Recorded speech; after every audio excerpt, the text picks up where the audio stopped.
क्या आप इमेजिन कर सकते हो कि इतनी नीच हरकत के लिए भी लोग तैयार हो जाएं कि वो सिर्फ एक यूट्यूबर पर हमला ना करे बल्कि कानून और कोर्ट की इज्जत की भी धज्जियां उड़ा दे।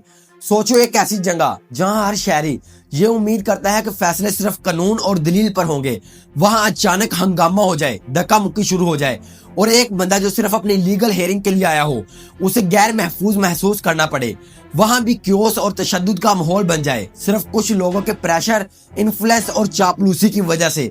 आखिर क्या वजह बनी, क्यों ये वाकया पेश आया, आइए समझते हैं सभी वजहों को आज की इस वीडियो में। लेकिन उससे पहले अगर आप पूरे सीन और बैकग्राउंड को समझना चाहते हो तो पहले ये वीडियो जरूर देखिए।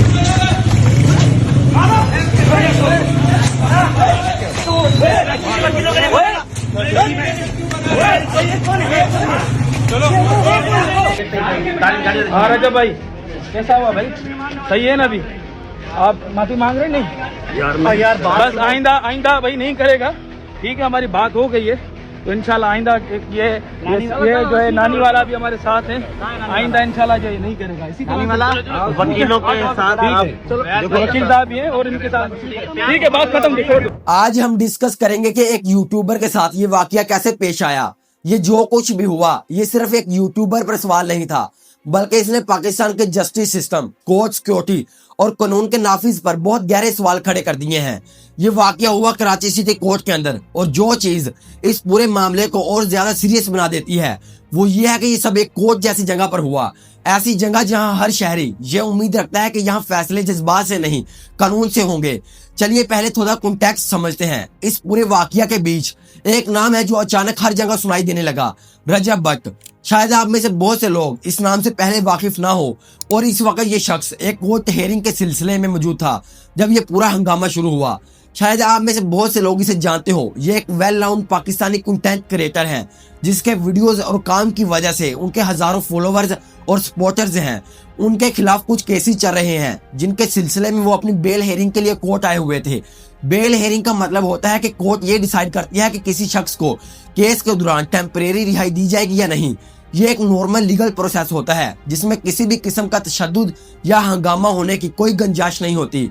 अब आते हैं इस दिन की टाइमलाइन पर। जिस वक्त रजब भट्ट कराची सिटी कोर्ट पहुंचते हैं उस वक्त माहौल पहले से ही थोड़ा टेंस नजर आता है। कोर्ट प्रीमिसेस के अंदर और बाहर काफी लोग मौजूद होते हैं जिनमें वुकला भी शामिल होते हैं। कुछ वीडियोस में क्लियरली सुना जा सकता है कि नारे लगाए जा रहे थे जैसे कराची बात जिंदाबाद और वुकला इत्तेहाद जिंदाबाद।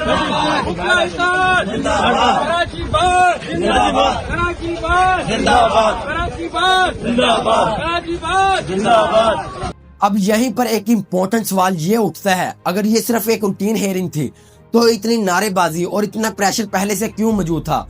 कुछ ही देर बाद बहस होती है और फिर बहस हाथापाई में बदल जाती है।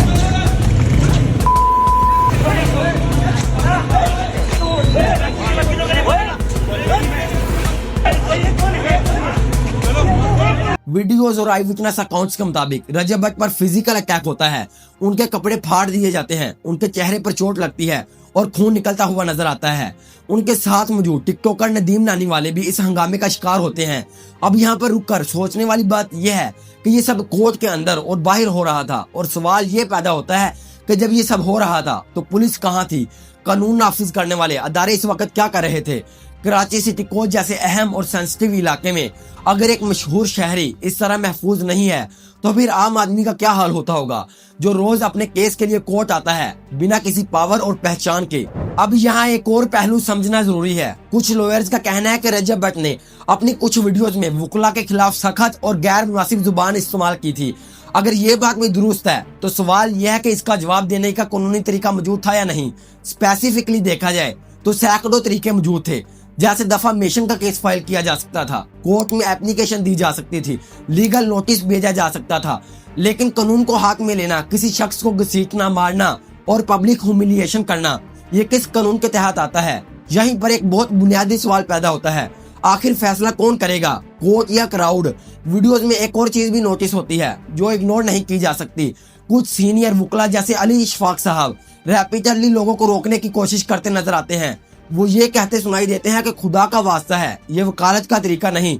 ये वीडियो देखिए जरा। आप वकालत किस तरह की कर रहे हो? ये किस तरह? मुझे बताओ ये किस तरह की वकालत है? मुझे बताओ ये वकालत किस तरह की है? ये वकीलों को आके 20 वकील दोस्त साहब आए हैं, तुम उसके साथ बदतमीजी कर रहे हो, तुम सुबह सुबह बदतमीजी कर रहे हो। थ्रेट किस चीज का? मुझसे थ्रेट कर रहे हो तो पर्चा कराओ जाके, कराओ पर्चा। और इनके बारे में मैं बता दूं, ये विटनेस के पर्सनल लॉयर थे। इससे ये बात सामने आती है कि हर लॉयर इस रवैये से मुत्तफिक नहीं था। मतलब ये पूरा मामला एक तरफ से नहीं देखा जा सकता। अब सवाल ये उठता है कि क्या ये सब अचानक हुआ या फिर इसमें प्लानिंग शामिल थी। लोग इस बात पर सवाल उठा रहे हैं कि नारे पहले से लग रहे थे, एक तरह की बाउंड्री बनाई गई थी, अटैक एक ही वक्त में हुआ और पुलिस का कोई रोल नजर नहीं आया। ये सारी चीजें लोगों को सोचने पर मजबूर कर रही हैं कि क्या ये वाकई सिर्फ एक लम्हे का गुस्सा था या फिर इसके पीछे कोई प्लानिंग थी।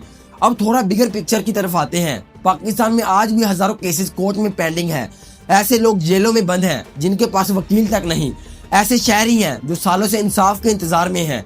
अगर सिस्टम स्ट्रॉन्ग होता तो ना यूट्यूबर्स को इस तरह के वाकयात के सामने करने पड़ते और ना ही आम आदमी को।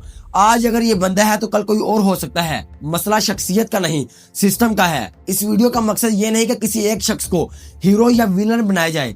मकसद सिर्फ ये सवाल उठाना है कि अगर कोर्ट जैसी जगह पर भी कानून की हुक्मरानी नजर नहीं आती तो फिर हम किस सिस्टम पर यकीन करें। मेरी आखिरी बात यह है कि किसी भी मुआशरे के दो ही रास्ते होते हैं, या तो फैसले कानून पर छोड़ दो या फिर गुस्से या मोह पर। अब ये फैसला हमें करना है कि हम किस रास्ते पर चलना चाहते हैं। आपको क्या लगता है दोस्तों, क्या ये हमला प्री प्लान था या सिर्फ एक जज्बाती रिएक्शन? आप अपनी राय कमेंट सेक्शन में जरूर शेयर करें। शुक्रिया दोस्तों।